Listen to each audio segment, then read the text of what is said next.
నలుగురు ఆఫీసర్లతో కాదు 4 కోట్ల మంది ప్రజల ముందు చర్చిద్దాం, వాస్తవాలు నిగ్గు తేలుద్దాం, నిజానిజాలేందో తేలుద్దామంటే పారిపోయింది కాంగ్రెస్ ప్రభుత్వం.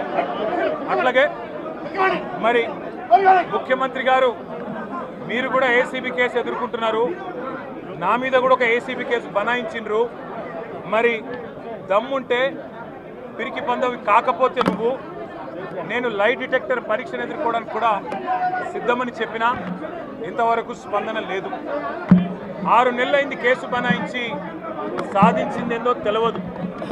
వాస్తవం ఏంటి అంటే వాళ్ళ ఫార్ములా ఈ అనే ఒక రేసును హైదరాబాద్కు తీసుకొచ్చి హైదరాబాద్ ప్రతిష్టను ఇనుమడింపజేసింది కేసీఆర్ గారి ప్రభుత్వం.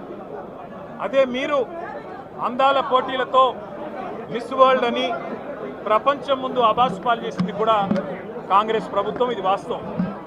నేను అనేదల్లా ఒకటే, నిజం ఎప్పుడైనా నిలకడ మీద తేలుతుంది.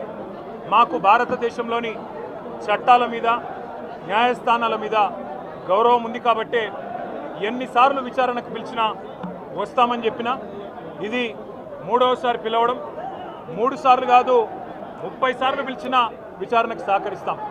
మా మీద కేసులు బనాయించి మమ్మల్ని ఇబ్బంది పెట్టి కమిషన్లు వేసి మమ్మల్ని ఏదో ఇబ్బంది పెట్టినంత మాత్రాన, వేధించినంత మాత్రాన ప్రజల తరపున ప్రశ్నించడం బంద్ చేస్తామనుకుంటే అది కాంగ్రెస్ ప్రభుత్వం యొక్క అవివేకం, అజ్ఞానం అవుతుంది తప్ప ఇంకోటి కానే కాదు.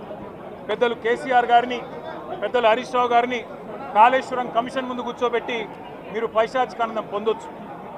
ఇవాళ ఏసీబీ ముందుకి విచారణకు పిలిపించి కొంత మానసికంగా రాక్షసానందం పొందుతూ ఉండవచ్చు, అవసరమైతే అరెస్ట్ కూడా చేస్తారు కావచ్చు. కానీ ఒకటి పక్క, తెలంగాణ కోసం గతంలోనే జైలుకు పోయి వచ్చిన వాళ్ళం.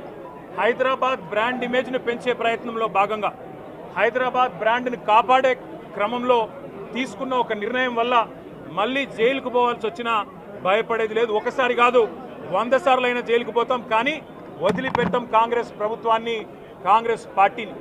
మీరిచ్చిన 420 హామీలు, మీరిచ్చిన దొంగ 6 గ్యారంటీలు, మీరిచ్చిన డిక్లరేషన్లు ఇవాళ మీరు లోకల్ బాడీ ఎన్నికలకు సిద్ధమవుతా ఉన్నారని చెప్పి వార్తలు వస్తూ ఉన్నాయి.